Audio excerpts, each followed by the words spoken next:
আমার প্রিয় বন্ধুরা, শিবুস মডেল টিউটোরিয়ালের নতুন আরেকটি পর্বে তোমাদের স্বাগত। আজ 20 আগস্ট 2024, আরেকটি মঙ্গলবার। আজ আমি তোমাদের সামনে আরেকটি ভিডিও নিয়ে হাজির করেছি। দেখতেই পাচ্ছ একটি হাতি। এই হাতিটি আজকে তোমাদের বানিয়ে দেখাতে চলেছি। এই ইন্টারেস্টিং ভিডিওটা স্কিপ না করে পুরোটা অবশ্যই দেখবে। তাহলে দেখতে থাকো।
বন্ধুরা, আমি এই হাতিটা বানাতাম না। এই হাতিটা বানানোর আমার একটাই উদ্দেশ্য, আমাকে একজনা এই বিশ্বকর্মাটা অর্ডার দিয়েছে। থুরি বলতে ভুল হলো, এটা বিশ্বকর্মা না, এটা একটা হাতি বানাচ্ছি, মানে এর মধ্যে একটা বিশ্বকর্মা হবে। তো যাই হোক, আমার একটা অন্য ভিডিও ছাড়ার কথাই ছিল এই পর্বে। তা ভাবলাম বিশ্বকর্মাটা যখন বানাতেই হচ্ছে তখন এই ভিডিওটাই আগে ছাড়ি। তা এটার পার্ট করে ভিডিওটা আসছে। পার্ট 1 এটা হচ্ছে হাতিটা তৈরি করার ভিডিওটা দেখাচ্ছি। এরপর আমি দেখাবো কি করে বিশ্বকর্মা মূর্তিটি এর মধ্যে বানাবো। সেই ভিডিওটা আমি আগামী পর্বে আনতে পারি বা আনতে চলেছি। আর একটা পর্ব একটু করব, যখন বিশ্বকর্মাটাকে রং করে ডেকোরেশন করব, সেই একটা ভিডিও আমি ছাড়বো, সেটাও তোমরা দেখতে পারবে। যাই হোক, পার্ট করে এই বিশ্বকর্মা ভিডিওটা আসছে। তো এখন হাতি বানাচ্ছি যেহেতু, হাতির ভিডিওটাই দেখো। এই ধরনের মূর্তিগুলি ঘরের মধ্যে শোকেসে শোপিস হিসেবে সাজিয়ে রাখলে পরে দেখতে খুবই ভালো লাগে। তার জন্যই আমাকে একজনা অর্ডার দিয়েছে, তাই আমি বানাচ্ছি।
তাহলে বন্ধুরা, এই হাতি বানানোর ভিডিওটা তোমাদের কেমন লাগলো অবশ্যই আমাকে জানাও কমেন্টে, আর লাইক শেয়ার সাবস্ক্রাইব করতে ভুল করো না। আর হ্যাঁ, সাবস্ক্রাইব করার সময় বেল আইকনটা অবশ্যই ক্লিক করবে, যাতে যখনই কোনো ভিডিও ছাড়বো তার ফার্স্ট নোটিফিকেশন তোমার কাছে চলে আসবে সবার প্রথমে।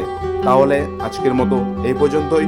আবারও আসছি আমি তোমাদের সামনে নতুন ভিডিও নিয়ে আগামী মঙ্গলবারে। ততক্ষণ তোমরা ভালো থেকো ও সুস্থ থেকো।